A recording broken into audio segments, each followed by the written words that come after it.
मिंकी बुसाई के हाथ के चोट को अपनी स्पिरिचुअल पावर से हील करने की कोशिश करती है, पर वो कहता है मैं इसके लायक नहीं हूँ। रुशुई मेरी वजह से मरी, मैंने उसका इस्तेमाल किया अपनी नफरत ठंडी करने के लिए और फिर उससे छुटकारा पाने के लिए उसे भगा दिया। वो सारे मेरी तरह कैदी थे, जिनमें औरत, बच्चे, बूढ़े थे, जो निर्दोष होते वे भी पाताल में गुलामी की जिंदगी जी रहे थे और आखिर में उन दानवों का खाना बन गए। अगर मैंने मुचीबाई का सच बाहर लाने की कोशिश नहीं की होती तो शायद वो सभी आज जिंदा होते।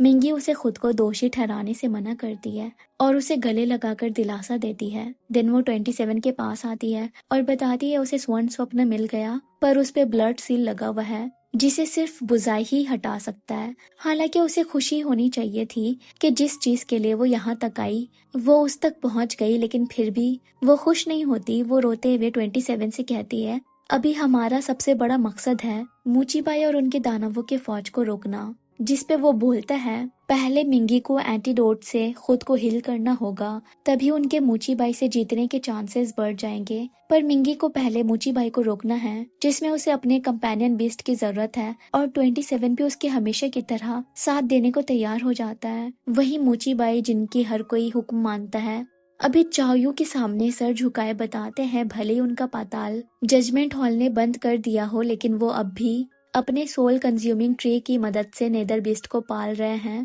यू जब पूछता है क्या वाकई जी बुजाई के पास स्वर्ण स्वप्न है, तो मुचीबाई बात घुमाने लगते हैं कि बुजाई बोयुलान की मौत का बदला ले रहा है, उसका बो क्लैन से जरूर कोई लेना देना है। जब यू ने उन पे इल्जाम लगाया कि वो भी बुजाई को बचा रहे हैं ताकि वो चिंगुन प्रतियोगिता जीत सके और छेओ लोक में सबसे उम्दा योद्धा बन जाए और जिसिंग अपना पीछा जोशुई से छुड़ा ले, मुचीबाई बोलते हैं कि वो हमेशा से जोशुई के वफादार रहे हैं। यू दिन उनसे पूछता है नेदर बीस्ट की फौज के बारे में बुजाई जानता है?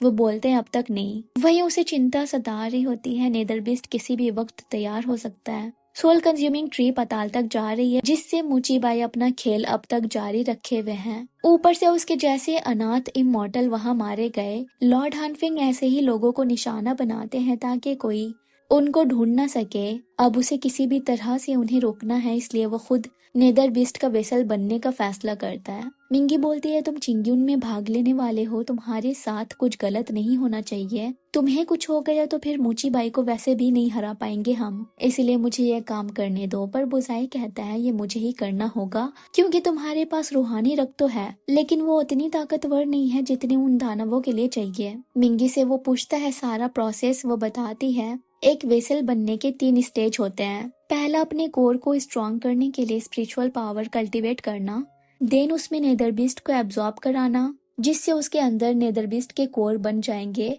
आखिर में उसे खुद को वेसल बनाकर उन कोर्स को रिफाइन करना होगा। ये सब करने में वो बहुत ही कमजोर हो जाएगा, लेकिन किसी भी हाल में उसे वुग्यो से बाहर नहीं निकलना होगा। 27 ये सब जानकर पूछता है क्या उसे तुम पे भरोसा नहीं है या फिर वो तुम्हें चोट पहुंचते नहीं देखना चाहता। मिंगी के ख्याल में बुजाई उसे तकलीफ में देखना नहीं चाहता, इसलिए खुद को वेसल बना रहा है। पर फिलहाल वो अपने स्पिरिट वेल में कल्टीवेशन कर रहा है और वो उसके लिए कुछ दवाई तैयार कर रही है ताकि उसके जख्मी हाथ सही हो जाए, साथ ही उसका स्पिरिचुअल पावर मेंटेन रहे। जजमेंट हॉल में सीतुलिंग के पास उसका भाई चाओ यू आता है। असल में सीतुलिंग जोशुई स्पिरिचुअल स्टेट का 3rd प्रिंस चाओ वान है। यू उसका रूहानी रंग चेक करता है तो वो अब तक आया नहीं होता, जिसपे वो उसे हमेशा की तरह मॉक करता है कि वो कभी इसे हासिल नहीं कर पाएगा और एक साधारण इमॉर्टल बनकर ही रह जाएगा। यू उसे परेशान करने के लिए उसे चाबुक से मारता है और उसे ऐसा करने में बहुत मजा आता है। उसे जमीन पे लाचार पड़ा देख वो को सुकून मिलता है और वो वहाँ से चला जाता है। फोए को हम देखते हैं उसे हील करते हुए। वो कहती है एक बार तुम स्वर्ण स्वप्न पाने में कामयाब हुए तब कोई तुम्हें इस तरह से जलील करने की सोचेगा भी नहीं। जिसपे वो बताता है वो स्वर्ण स्वप्न ढूंढेगा तो जरूर, लेकिन वो ये मिंगी को देकर उसकी जान बचाएगा। फुए बोलती है जिस चीज के लिए तुमने इतनी मेहनत की मैं खुद इतने वक्त से मुचीबाई पे नजर रखे हुए हूँ, अब जो हमें एक रोशनी की किरण मिली है तो तुम ये एक औरत के लिए कुर्बान करना चाहते हो। वो पूछता है क्या स्वर्ण स्वप्न के बारे में पता चल गया, कहाँ पे है वो बताती है जब मुचीबाई ने वुग्यू सारा तलाश कर लिया और वो गोल्डन माइलेट ड्रीम कहीं पे भी नहीं मिला। इसका मतलब बुसाई अपने स्पिरिट वेल बना सकता है जहाँ सिर्फ वही एंटर कर सकता है, इसलिए उसने उसे वहीं पे छुपाया होगा। पर वो नहीं चाहती वो इसे मिंगी को दे दे। सीतुलिंग कहता है भले ही मैं बिना रूहानी रख के जिंदगी गुजार दूं, लेकिन मिंगी को ऐसे मरने के लिए छोड़ नहीं सकता। जिसपे वो उसे अपना वास्ता देती है, क्योंकि सीतुलिंग की पहचान डिवाइन कैपिटल में बाहर आने से उसकी जान खतरे में पड़ सकती है। फिर हम देखते हैं फुए के दिल में सीतुलिंग के लिए अलग जगह क्यों है। सो चायू ने एक बार फुए को अपने मनोरंजन के लिए कैप्चर किया था और उस पे चाबुक से मारना चाहा। तब सीतुलिंग ने खुद को यू का शिकार बनाया और फुए को वहां से भगा दिया। वो अभी कहती है तुम्हारे लिए भले ही मिंगी की जान की अहमियत है, लेकिन मेरे लिए तुम्हारी जिंदगी सबसे ज्यादा जरूरी है। तुमसे मिलने से पहले मैं जंगली लोमड़ी जैसी जी रही थी। बस जिंदा रहना मेरा मकसद था। कोई खुशी के पल नहीं थे, पर उस दिन से मेरा वक्त अच्छी यादों से भर गया। मैंने बस चाहा कि तुम सही सलामत रहो। अगर तुम मिंगी के लिए ये सब करना ही चाहते हो तो कम से कम खुद को सही से छुपा कर रखो, ताकि वो दोबारा तुम तक पहुंच ना पाए। तब तक मैं भी देखने की कोशिश करती हूँ क्या जीबुजाई का सच में खुद का रूहानी कुआं है या नहीं। यहाँ मिंगी बुजाई के लिए दवाई लेकर आई, पर उसे सोया हुआ पाया तो बिना उसे डिस्टर्ब किए वहाँ से जाने लगी। तभी बुजाई की आंखें खुल गई। उसने उसे रोका और उसके हाथ से दवाई पी ली। ये बताता है कि वो अब भी उस पर यकीन करता है। बुजाई ने अपने कोर स्ट्रॉन्ग कर लिए होते हैं। अब उसे टेलीपोर्टेशन एरे का यूज करके अपना कोर पाताल तक पहुंचाना होगा, ताकि वो नेदर बीस्ट के मोल को एब्जॉर्ब कर सके। बुजाई टेलीपोर्टेशन एरे बनाकर अपना मूल्य पाताल भेज देता है, जहां मोचीबाई चॉयू को ले आए होते हैं ये दिखाने के लिए कि नेदर बीस्ट की आर्मी 3 दिनों में तैयार हो जाएगी। तभी वो लोग देख लेते हैं नेदर बीस्ट के कोर को एब्जॉर्ब होते हुए, और यहाँ बुजाई खुद को उन दानवों का वेसल बना भी लेता है और थोड़ा कमजोर भी हो जाता है। यू मुचीबाई से गुस्सा हो जाता है, जो दावा कर रहे थे कि बुजाई को इस बारे में कुछ पता ही नहीं चला। वो उन्हें हुक्म देता है जी बुजाई को जल्द से जल्द ढूंढने के लिए। यहाँ सुन लिया शो हाउ में तमाशा करता है और सभी योद्धाओं को जी बुजाई के खिलाफ भड़काता है। हम सब यहाँ दिन रात अभ्यास कर रहे हैं और वो जी बुजाई कई दिनों से आ नहीं रहा।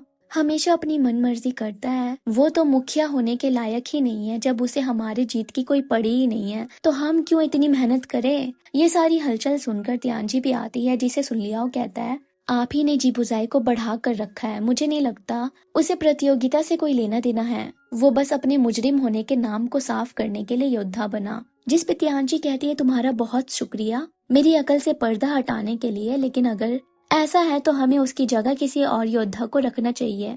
क्यों ना तुम ही ये जिम्मेदारी उठा लो। वो ऐलान कर देती है कि वो बुजाई को चीफ वॉरियर के टाइटल से हटाकर सुनलियाओ को उसकी जगह दे रही है। बाकियों को क्या, उसे खुद को अपने पे यकीन नहीं है कि वो जिसिंग को युद्ध में जितवा सकता है। पर राजकुमारी उसे चने की झाड़ में चढ़ाने के बाद उस पे बाकियों के ट्रेनिंग की जिम्मेदारी भी सौंप देती है। यांगचियो को तो कुछ भी समझ नहीं आता तियांजी ऐसा क्यों कर रही है भला, लेकिन यानशॉ को आभास हो जाता है कि वो जी बुजाई को बचाने के बजाय उसकी जगह सुनलियाओ को निशाना बना रही है। मुचीबाई ने यांगचियो को अपने पास बुलाया और तियांजी की सलामती के लिए झूठी फिक्र दिखाने लगे और बड़ी होशियारी से जी बुजाई पर शक की बीज बोया। उन्होंने याद दिलाया कि जी बुजाई का अतीत कितना रहस्यमय है और वो एक ऐसा मुजरिम था जिसके पास स्पिरिचुअल वेन है। मुचीबाई इस बात पे जोर देते हैं कि बुजाई का ताकतवर बनना और जिसिंग में अचानक से नेदर बीस्ट का दिखना, ये सब आपस में जुड़ा हुआ है। अंत में उन्होंने यांगचियो से कहा कि वो तियांजी की राह में आने वाली हर रुकावट को हटाने में उसकी मदद चाहते हैं। वही जी बुजाई अपने नेदर बीस्ट का वेसल बनकर उन्हें रिफाइन कर रहा होता है, जिसे उसे 7 दिनों तक करना होगा। और ये आखिरी पड़ाव काफी ज्यादा कठिन और खतरनाक होता है, क्योंकि इसमें या तो वो उन दानवों को मिटा देगा या फिर वो दानवों का शिकार बन जाएगा। सारे बीस्ट उसे कहने लगते हैं अपने आप को तुम इतने दर्द से गुजारोगे इन जिसिंग के वासियों के लिए। यहाँ का महाराज अब एक कठपुतली है, तुम कुछ बदल नहीं सकते। शुहाओ में भी तुम्हारा इस्तेमाल हो रहा है, किसी को परवाह नहीं। तुमने पाताल में कितने मुश्किलात उठाए, क्या तुम उन लोगों के लिए खुद को कमजोर करोगे। पर बुजाई उनके मैनिपुलेशन को सुनकर अपना काम करता जाता है। ओगियो में तियांजी आई होती है बताने के लिए कि शुहुआ में क्या हो रहा है, लेकिन उसे मिंगी से पता चलता है बुजाई सिक्लूजन में है। तियांजी बता दिया है कि सुनलियाओ कैसे उसके अंकल के बात पे आकर बुजाई को निशाना बना रहा है, इसलिए उसने भी उसे मुख्य योद्धा बना दिया है ताकि उसका दिमाग चिंग्यून प्रतियोगिता में ही फंसा रहे। लेकिन वो सुनलियाओ को तो रोक सकती है, पर अपने चाचा को नहीं। इससे पहले कि वो किसी नए चाल के साथ आगे कदम बढ़ाए उसे कुछ करना होगा, खासकर उन वॉरियर्स के नाउमीदी को हैंडल करना होगा जो बुज़ाई से प्रभावित होकर शुहुआ से जुड़े हैं। पर वो ये सब कैसे करे उसे समझ नहीं आ रहा। दूसरी तरफ सभी योद्धा सुलियाओ के देख रेख में कड़ी ट्रेनिंग कर रहे होते हैं और चेनशी थकान से गिर जाता है, जिसपे सुलियाओ ट्रेनिंग का टाइम 2 घंटे और बढ़ा देता है। सब कहते हैं ये अपने ओहदे का गलत इस्तेमाल कर रहा है। जब तियांजी आती है तो उसे देखकर अपना गुण गाने लगता है और दावा करता है इस बार तो वो लोग ही प्रतियोगिता जीतेंगे, जिस पे तियांजी भी उसकी झूठी तारीफें करती है और बाकियों को उसके जुल्म से बचाने के लिए कहती है कि उसे कुछ जरूरी काम है, लेकिन बाहर के शोर से उसे तकलीफ हो रही है, जिस पे सुलियाओ सभी की ट्रेनिंग यहीं पे एंड कर देता है। राजकुमारी चाहते हुए उसे कहती है एक बार मेरे बाबा उठे तो मैं तुम्हारे इन अच्छे कामों के बारे में जरूर उन्हें बताऊंगी। वो तो ये सुनकर खुशी से फूले नहीं समाता, इसलिए उसे जमीन पे वापस लाने के लिए चेनशी यांगच्यू के साथ मिलकर उसे सबक सिखाता है। उस पे पानी फेंक कर यानशियाओ भी उनका साथ देता हुआ सुलियाओ को बताता है इस पानी में 5 तरह के जहर और 10 तरह के डिस्ट्रक्शन शामिल है, इससे उसका शरीर सड़ जाएगा।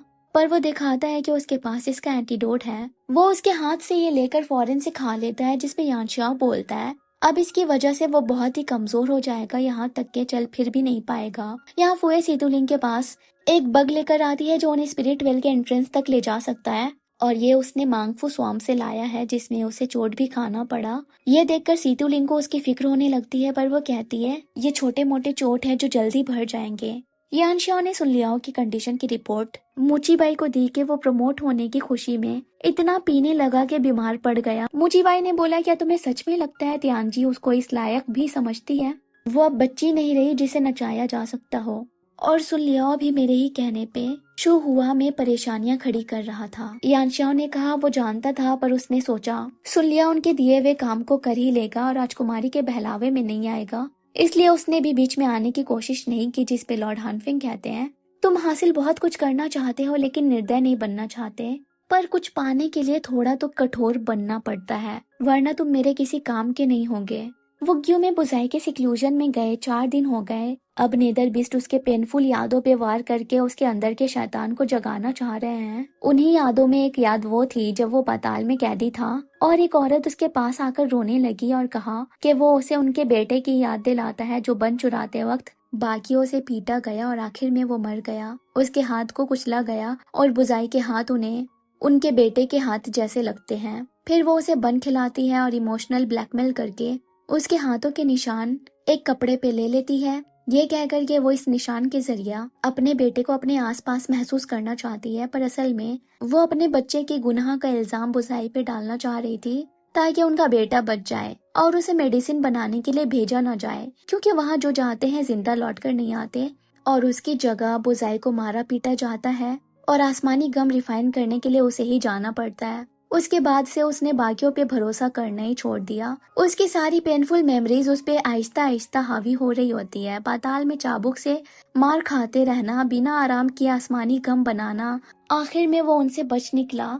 पकड़े जाने पे अपने जुल्म करने वाले को लेकर पानी में कूद गया जो पल्यूट हो जाता था और आखिर में वो उस आदमी को मार देता है। नेदर बीस्ट कहते हैं हमारे साथ मिलकर सबसे बदला लो और सभी से ऊपर हो जाओ। शुहुआ में लॉर्ड हानफिंग किंग के फरमान के साथ आते हैं और राजकुमारी से कहते हैं कि जी बोजाई कई दिनों से यहाँ पे अभ्यास करने नहीं आ रहा और वो वॉरियर्स को वॉलेंटियर करने की जिम्मेदारी सही से निभा नहीं पा रही, इसलिए उसे इस पद से हटाया जा रहा है। जिसपे तियांजी बोलती है कि उसके पिता लंबे वक्त से होशो हवास में नहीं है, तो यह फरमान कैसे जारी कर दी। वो इसे कंफर्म करने के लिए उनसे मिलना चाहती है, पर वो कहते हैं वो बीमार है, किसी से नहीं मिल सकते।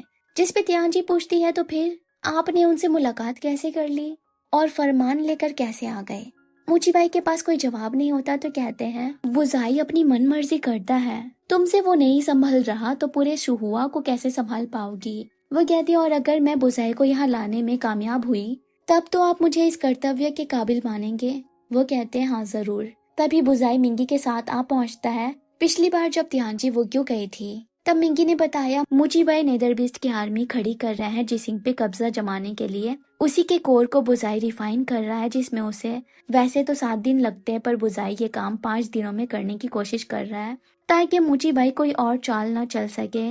बुझाई अभी लॉर्ड हानफिंग को कहता है लगता है आप मुझे बहुत याद कर रहे थे, पर मैं सबसे अलग होकर तपस्या कर रहा था और उन्हें गले लगाकर बोलता है, मैं उन दानवों को कमजोर कर दूंगा और आप कुछ कर नहीं पाएंगे। मुची भाई उसका ना चाहते हुए भी वेलकम करते हैं और जाते हुए यांगचू को इशारा करते हैं। इसलिए वो बुजाई को वापस लौटने की खुशी में एक आर्टिफैक्ट गिफ्ट करता है जिसे मुची बाई ने उसे दिया था। ये नेदर बिस्ट को अट्रैक्ट करने वाली वो चीज है जिसे नेदर बिस्ट ल्यूरिंग कैल्ट्रॉप बोलते हैं, जिसके खुलते ही उन दानवों की एनर्जी निकलने लगती है जो मुची बाई ने उसमें मिलाई थी ताकि नेदर बिस्ट के कोर को निकाला जा सके, जो रिफाइन के बाद भी थोड़ी अनस्टेबल रहती है। बुजाई सबको दूर होने को बोलता है। एनर्जी इतनी हैवी होती है कि सब रिपेल हो जाते हैं और बुजाई के बाल सफेद। सब कहते हैं कि नेदर बिस्ट पालने वाला चिबुसाई ही है, इसलिए ऐसे दानव जिसिंग में दिख रहे हैं। बुजाई पे वो दानव हावी हो रहे थे। इससे पहले कि वो ना चाहते हुए भी किसी को नुकसान पहुंचाए, वो जल्दी से वहां से टेलीपोर्ट हो जाता है। यांगचुई और बाकी तियानजी से कहते हैं बुजाई गुनहगार है, यही इन दानवों के पीछे है। मिंगी बोलती है अगर ये बुजाई होता तो यहाँ आता ही नहीं, उसे फंसाया जा रहा है। यहाँ स्पिरिट वेल में बुजाई कमजोर होकर बेहोश हो जाता है। मिंगी फौरन से हार्ट इम्प्रिंट के जरिए स्पिरिट वेल में जाने लगती है, पर साथ में 27 भी घुस आता है। उसे लगता है कि शायद बुजाई मर रहा है, इसलिए वो भी यहाँ आ पाया। तभी वो लोग वहाँ बुशुई को देखते हैं जो अपने मास्टर को उनसे प्रोटेक्ट कर रहा था। जब वो दोनों ऐसा दिखाने की कोशिश करते हैं कि उनकी वजह से बुजाई को कोई नुकसान नहीं पहुंचेगा, तब जाकर वो उन्हें उसके पास जाने देते हैं। मिंगी देखती है उस कैल्ट्रॉप की वजह से नेदर बिस्ट का कोर लीक हो रहा है, इसलिए वो उसे निकालने के लिए 27 की मदद से अपना स्पिरिचुअल पावर यूज करती है। बाहर सीतुलिंग होता है जो इंसेक्ट को फॉलो करता हुआ पहुंच गया था। अब उसे लग रहा है कि मिंगी ने बुजाई से शादी इस स्पिरिट वेल में एंटर करने के लिए की, ना कि इसलिए क्योंकि वो उससे प्यार करती है। इसी भ्रम में होता हुआ खुशी महसूस करके वहां से चला जाता है। अंदर मिंगी उस कैल्ट्रॉप को निकालने में कामयाब हो जाती है, पर बुजाई बहुत ही कमजोर हो गया होता है। यह देखकर बुशुई गुस्से में मूची बाई के पास जाने के लिए निकल जाता है और मिंगी उसके पीछे ताकि मूची बाई उसे कोई नुकसान नहीं पहुंचा पाए। वहीं वो जाते ही अपना क्रोध उन पे और उनके आदमियों पे निकालने लगता है। शाओ कहता है ये ड्रैगन तो बुजाई का सहजीव है। मुची भाई अपने आदमियों को ऑर्डर देते हैं इसे मार देने के लिए। वो लोग उसे जकड़ लेते हैं और उस पे तीरों की बरसात करना शुरू कर देते हैं। ये सब दूर से देख रही मिंगी शाओ को बुशो से हटाती है जो तब से उस पे हमला किए जा रहा था, जिससे उसका पेटल गिर जाता है। मुची भाई को लग रहा है ये स्पिरिचुअल पावर जी बुजाई की है, लेकिन फिर भी वो बुशुई पे अटैक करना बंद नहीं करते हैं और यहाँ मिंगी भी उसे प्रोटेक्ट करती रहती है। तभी सीतुलिंग आ जाता है जो अपने कुछ पावर मिंगी को देता है,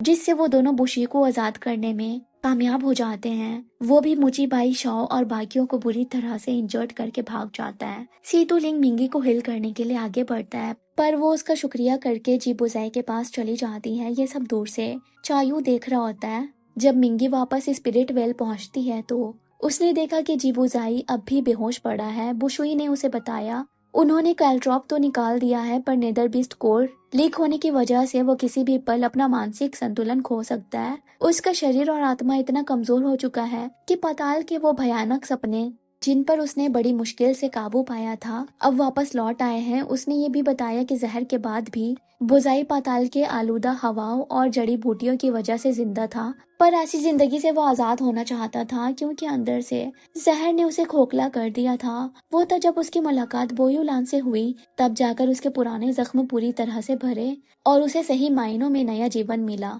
मिंगी ने बुजाई को पकड़कर कंफर्ट दिया और कहा कि सब ठीक है और वो अब महफूज है। आखिर में बुजाई की आंखें खुली और उसने उसे अपने सिरहाने पे पाया। मिंगी ने जब उसे जगह हुआ पाया तो खुश हो गई। बुजाई ने कहा यांगचू ने मूचीबाई की बातों में आकर वो जहर से भरा कॉलट्रॉप उसे दिया और अब मूचीबाई किसी भी वक्त यहाँ पे आ सकते हैं नेदर बिस्ट को पालने के झूठे जुर्म में उसे पकड़वाने के लिए। फिर उसने कहा कि आज वो जिंदा है तो सिर्फ मिंगी की वजह से, और पूछने लगा क्या उसे कभी शक नहीं हुआ कि वो अपने पावर बढ़ाने के लिए शायद नेदर बिस्ट के कोर को खुद के लिए एब्जॉर्ब कर रहा है। क्या उसे लगता है कि उसने मिंगशान के खिलाफ कोई षड्यंत्र रचा हो सकता है। मिंगी कहती है उसे उस पे पूरा यकीन है, जिस पे वो बोलता है तुम मेरे आत्मिक कुआं तक पहुंची, चाहती तो स्वर्ण स्वप्न लेकर मिंगशान के सबसे बड़े दुश्मन को रास्ते से हटा सकती थी। उसने कहा भले ही वो होश में नहीं था, पर उसने सेंस किया मिंगी को ग्राफ्ट स्पेल यूज करते हुए अपनी आइडेंटिटी छुपाने की उसने कोशिश नहीं की। वो जानना चाहता है कि अब से वो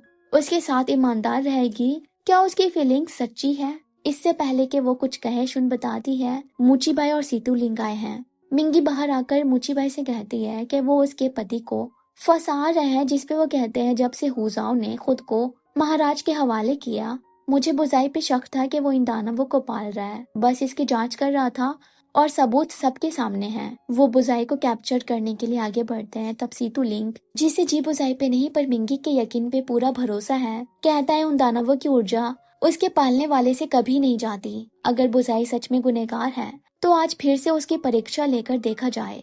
वो अपने साथ कैलट्रॉप भी लाया होता है, जिसे उसने मिंगी से मांगा था, पर उसने बताया कि इसे बुजाई के शरीर से निकालने के बाद वो कहाँ गया उसे पता नहीं।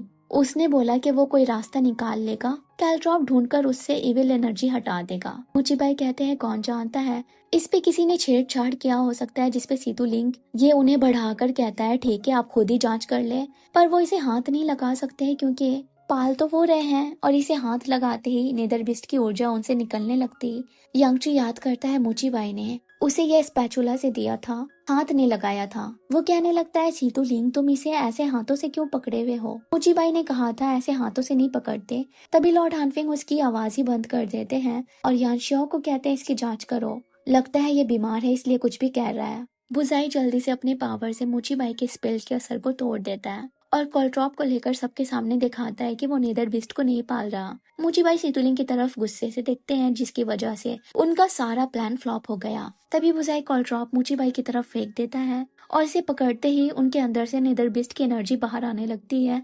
जी बुजाई ने बताया उसने अपने शरीर में डाली गई नेदरबिस्ट की एनर्जी वापस कॉलट्रॉप में चैनलाइज किया, जिस टेक्निक से मुचीबाई ने उसे फंसाया था।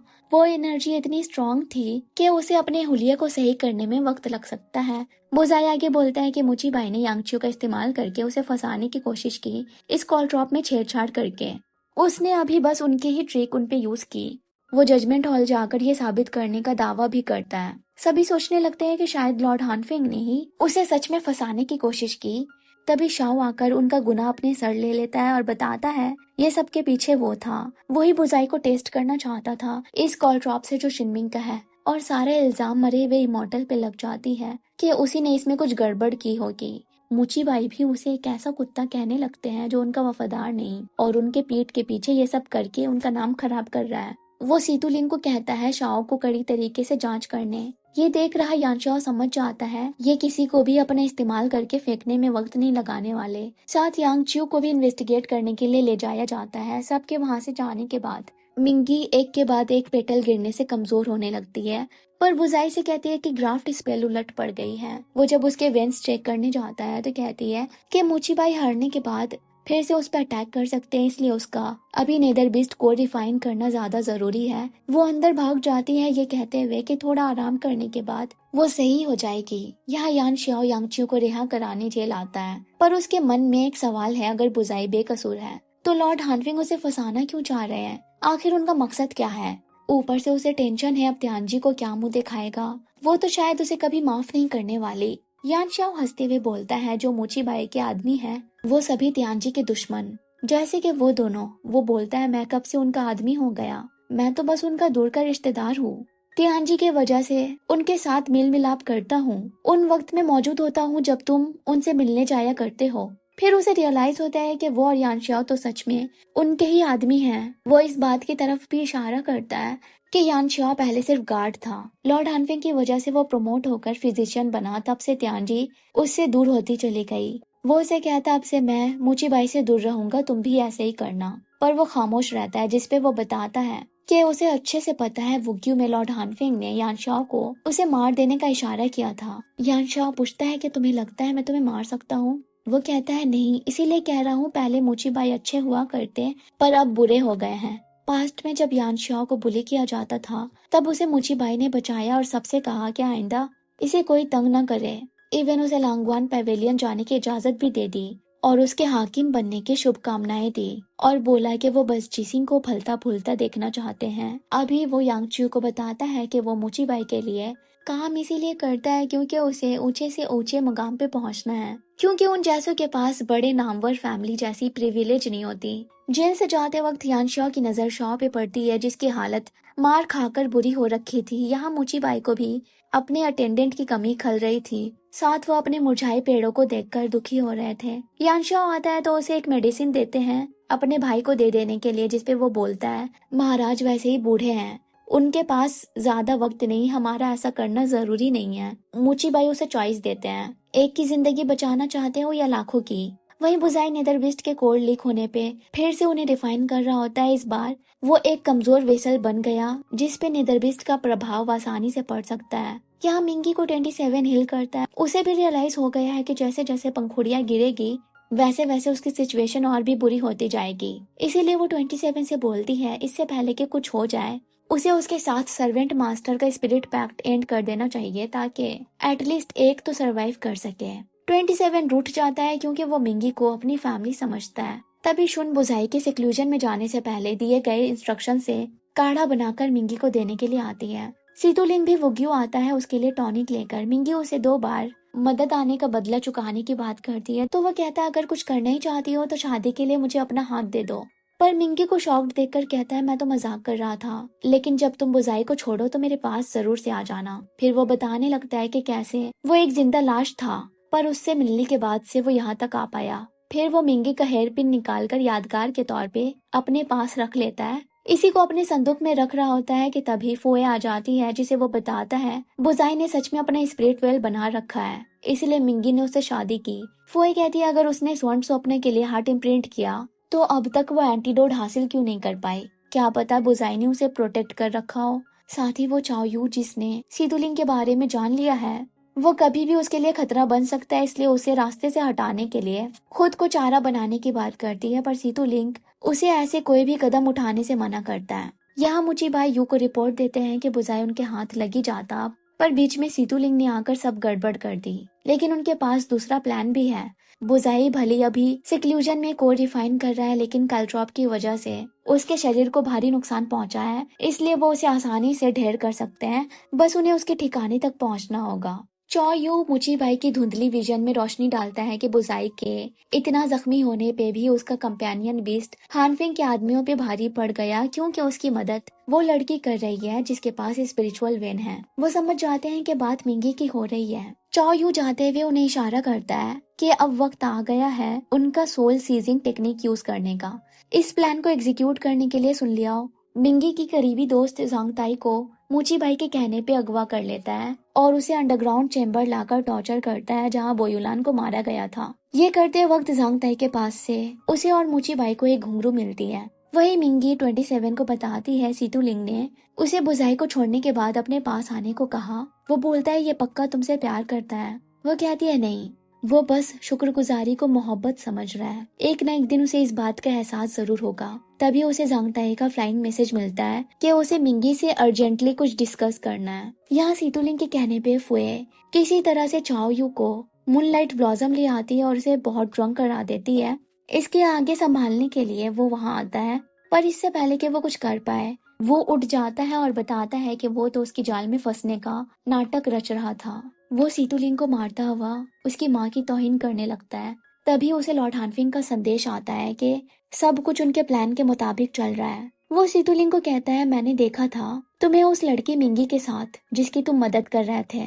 एक शादीशुदा लड़की पे दिल आ गया क्या? अब देखो मैं उसका क्या हश्र करता हूँ।